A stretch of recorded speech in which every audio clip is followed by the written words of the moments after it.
Kembali lagi bersama saya Rifki. Pada video kali ini kita akan belajar mengenai decision making. Jadi decision making ini merupakan sebuah teknik atau cara pembuat keputusan yang ada di dalam bahasa Dart. Nah, untuk salah satunya kita bisa menggunakan if dan juga else. Nah, untuk memahaminya kita akan melihat flow chartnya terlebih dahulu. Di tutorials point di sini ada flow chartnya. Nah, yang pertama di sini akan ada sebuah condition yang mana kalau misalnya kondisinya dia bernilai true, kita akan menjalankan kode yang ada di bagian if-nya. Sedangkan kalau kondisinya bernilai false, maka kita akan menjalankan kode yang ada di bagian else-nya. Nah, untuk contohnya akan seperti ini penulisannya, yaitu if dalam kurung kemudian boolean expression. Nah, boolean expression ini tadi adalah condition ya. Kita udah pernah belajar pada bagian operator. Nah, di sini dia bernilainya adalah true atau false. Ini adalah contohnya sebenarnya. Teman-teman bisa juga menggunakan string dan lain sebagainya.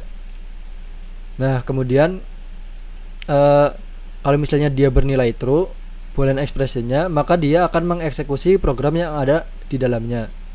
Sedangkan kalau dia bernilai false, maka dia akan mengeksekusi program yang ada di bagian else. Nah, untuk contohnya di sini kita akan membuat sebuah variabel angka yaitu 6.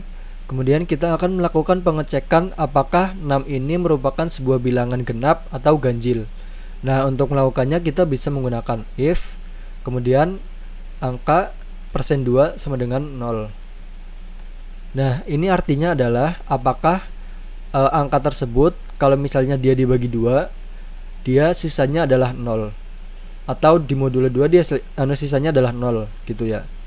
Nah, kalau misalnya iya, maka kita akan print genap.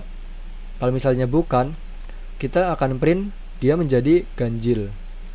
Seperti ini. Maka ketika kita jalankan, hasilnya adalah genap karena 6 dibagi 2 sisanya adalah 0. Namun ketika kita mengganti ini menjadi 5 misalnya, hasilnya adalah ganjil. Nah, kemudian saya juga akan memberi contoh, misalnya ada string nama seperti ini, namanya adalah Rifki.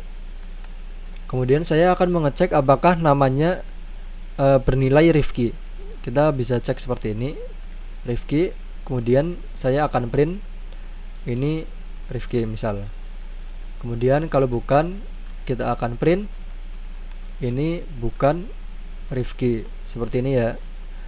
Maka ketika kita jalankan, hasilnya adalah ini Rifki. Coba kalau kita ganti ini menjadi Eka, hasil yang akan keluar adalah ini bukan Rifki. Nah, kemudian untuk penggunaan if dan else sendiri, kita juga bisa menggunakannya menjadi bertingkat atau nested gitulah. Nah, di sini misalnya saya akan mengecek terlebih dahulu apakah angkanya bernilai 0. Kalau dia 0, maka kita akan print dia 0 gitu. Kemudian kalau bukan, kita akan cek lagi apakah dia bilangan genap atau ganjil. Nah, untuk melakukannya kita bisa cut ini dulu. Kemudian kita bisa melakukan sebuah kondisi, misal angka adalah 0. Kalau iya, kita print ini adalah 0. Kalau bukan, baru kita tempel kode yang tadi. Nah, ketika kita jalankan, di sini hasilnya ganjil karena angkanya adalah 5. Kemudian kalau kita ganti menjadi 0, di sini hasilnya adalah 0.